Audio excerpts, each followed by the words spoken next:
तो अब हम सब आदरणीय सुनीता दीदी जी से शिवरात्रि का आध्यात्मिक रहस्य सुनेंगे कि क्यों हम शिवलिंग के ऊपर जल और कड़वे फल और फूल चढ़ाते हैं। शिवरात्रि के इस पावन पर्व की बहुत बहुत मुबारक देती हूँ। मुबारक हो, मुबारक हो। एक बार फिर शिवरात्रि की बहुत सारी ढेर सारी मुबारक, बधाई और शुभकामनाएं हमारी तरफ से। हर साल घर घर में, हर मंदिर में शिवरात्रि का उत्सव मनाया जाता है।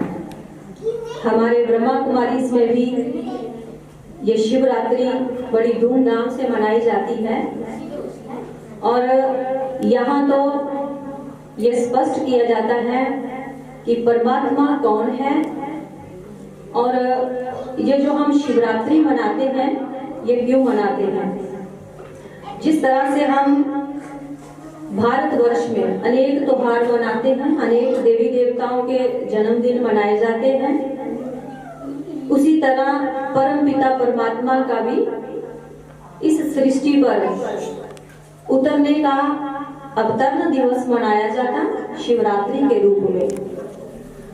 तो देखा गया कि हर किसी का जब जन्मदिन मनाया जाता, वह उस बच्चे ने या किसी देवता ने रात में जन्म लिया हो, फिर भी हम उसका जन्म दिवस करके ही उसका दिन मनाते हैं। के रूप में क्यों मनाया गया? आखिर शिव का उस रात्रि से क्या महत्व है? तो रात्रि शब्द जो देखा गया वो पाप भ्रष्टाचार की निशानी है। जब इस सृष्टि पर घोर पाप और भ्रष्टाचार चरम सीमा तक पहुंच जाता है, तब उस समय उस परमात्मा की जरूरत होती है, क्योंकि पाप से, भ्रष्टाचार से मुक्त कोई भी मनुष्यात्माएं, देवात्माएं, धर्मात्माएं हमें नहीं कर सकते हैं। क्योंकि हम देख रहे हैं कि इस धरती पर सब तो लड़ रहे हैं, कोई धर्म के नाम पर, कोई कुर्सी के नाम पर, कोई घर घर में लड़ाई झगड़े लगे हुए हैं। तो लेकिन कब? तो ये पाप, ये भ्रष्टाचार द्वापर से स्टार्ट होता है, जब अनेक धर्म इस सृष्टि पर स्थापन होते हैं। वो तुरंत नहीं आ जाता, वो भी देखता है कि जब सारी परम धाम की आत्माएं सृष्टि रंगमंच पर आ पहुंचती है, सब धर्म चारों ओर दिखाई देने लग जाते हैं और हर कोई हाथ खड़ा कर लेते हैं कि दुख ने बहुत दुखी कर रखा है, हे प्रभु अब तुम ही आओ। तो ऐसी घोर इस पाप की दुनिया में वो परमात्मा शिव इस सृष्टि पर आते हैं। उस वक्त घोर, जैसे हम कहते हैं कि पाप की नदी पार करनी होगी, है, तो वो पाप की नदी का उस समय था जब परमात्मा शिव ने ब्रह्मा के तन में प्रवेश किया, है ना। तब देखो हमारे हिंदुस्तान और पाकिस्तान का बंटवारे का भी समय था, 1937 और 37 की बात है। आज से 87 साल पहले परमात्मा शिव ने एक साधारण मानव के तन में प्रवेश किया था, जिसका उल्लेख हम शिव पुराण में पढ़ते हैं। उसमें कहा है स्वरूप है और वो ज्योतिर् स्वरूप ने सर्वप्रथम 3 देवताओं की रचना की, जो उस शिव पिंडी के ऊपर 3 लाइनें अंकित की हुई हैं, ब्रह्मा, विष्णु और महेश। ये 3 वो बच्चे हैं जिनको रचने वाला परमात्मा शिव है। और उसको हम त्रिलोकीनाथ, वो कौन से 3 लोक हैं जिनका वो नाथ है? तो 3 लोग, यहाँ हम बैठे हैं, ये 3rd फ्लोर है, पर हम इस 3rd फ्लोर पर कहां से आए हैं? 1st फ्लोर कौन सा है? चांद सितारों के पार, जहां सुनहरा लाल प्रकाश इसी तरह का आकाश पुलार है, जिसे हम परम धाम कहते हैं। उस परम धाम का निराकार शिव परमात्मा निवासी है। हम आत्माएं भी उसी घर की रहने वाली है, लेकिन हम अपना 1st फ्लोर, अपना वो घर छोड़कर इस स्थूल वतन पर साकार मनुष्य लोक में उतरते हैं। ये 1st फ्लोर परम धाम, 3rd ये साकार मनुष्य लोक, और इन दोनों के बीच में सूक्ष्म बतन, जहां ब्रह्मा विष्णु महेश सूक्ष्म रूप में बैठे हुए हैं। और त्रिकालदर्शी परमात्मा शिव त्रिकालदर्शी है। कौन से तीन काल? सतयुग त्रेता को आदि काल कहा, द्वापर को मध्य काल कहा और कलयुग को अंत काल कहा।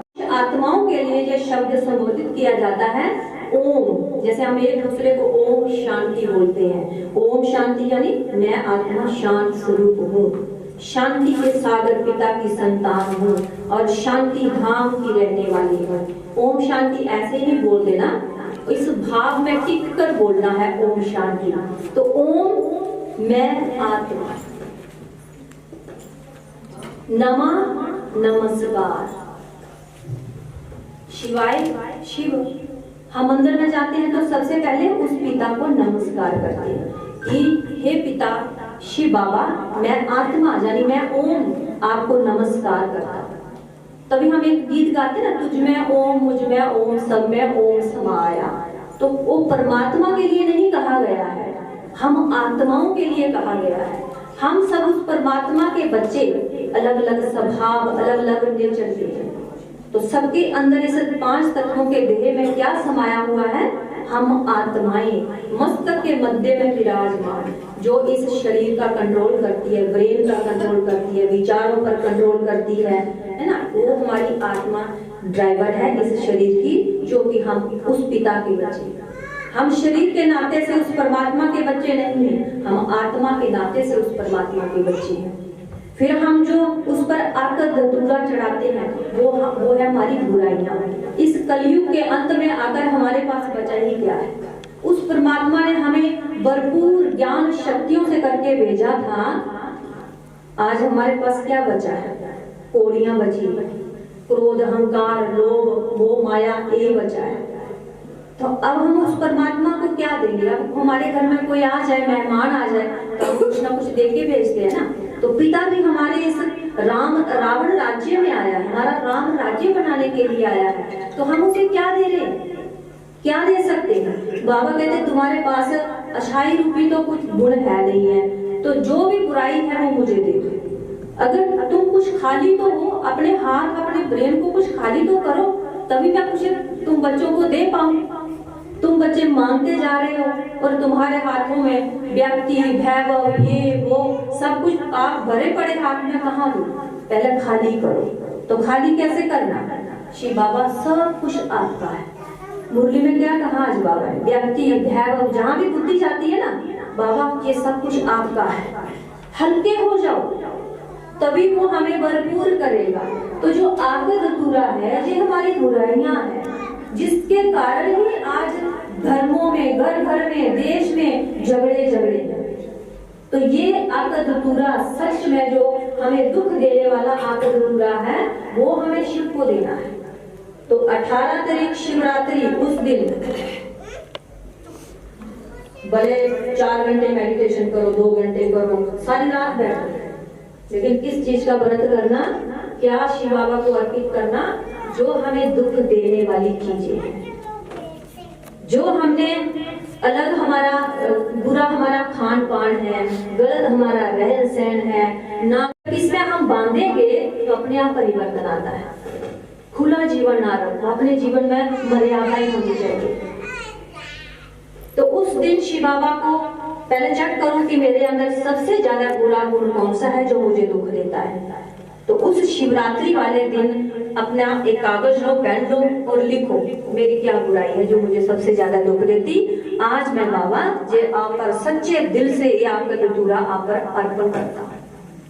ऐसे नहीं कि अर्पण कर दिया तो आपके अंदर से निकल जाएगा। इस सूक्ष्म सर्वशक्तिवान 1000 सूर्यों से तेज है, भस्म कर देने वाला, ऐसा सोचते हैं। और खुद को हे प्रभु हम दास हैं, तेरे चरणों की धूल हैं, हम भिखारी हैं, खल मेरी कामी है, आपे तरस करो, ऐसे गीत गाते रहते हैं। खुद को हम में सेवाएं कर रहे हैं, विश्व परिवर्तन का कार्य कर रहे हैं। उन बच्चों को भगवान ने बहुत सारी शक्तियां देनी है संसार परिवर्तन करने के लिए, इसलिए उसने हमें खास अमृत वेले का समय दिया है। तो अमृत वेले उठ के हम उस परमात्मा से रूह रिहान करें, प्यार करें। ऐसे नहीं कि हम मांगते रहें, मांगना धन्यवाद करना है। हे प्रभु, आज तक आपने जो कुछ भी हमें दिया, आपका बहुत बहुत शुक्रिया।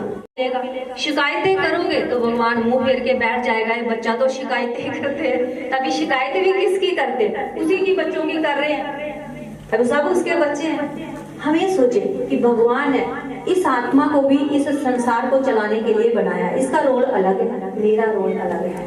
इसलिए शिकायत नहीं, उस परमात्मा का धन्यवाद करने के लिए उठना है और उससे शक्तियां लेने के लिए। जैसे आप कनेक्शन जोड़ोगे, जैसे दो तारें आपस में मिलती हैं तो बल्ब जल जाता है, हर सिस्टम बिजली का शुरू हो जाता है चलना। उसी तरह आत्मा का कनेक्शन जब परमात्मा से जुड़ता है तो जहाँ प्रकाश आना शुरू हो जाता है, आत्मा उजागर होना शुरू हो जाती है, चेहरा दिखाता है, कर्म दिखाते हैं, वाणी दिखाती है। इसलिए कनेक्शन जोड़ना अमृत के लिए। इन्हीं शब्दों के साथ मैं विराम देती हूँ। ओम शांति।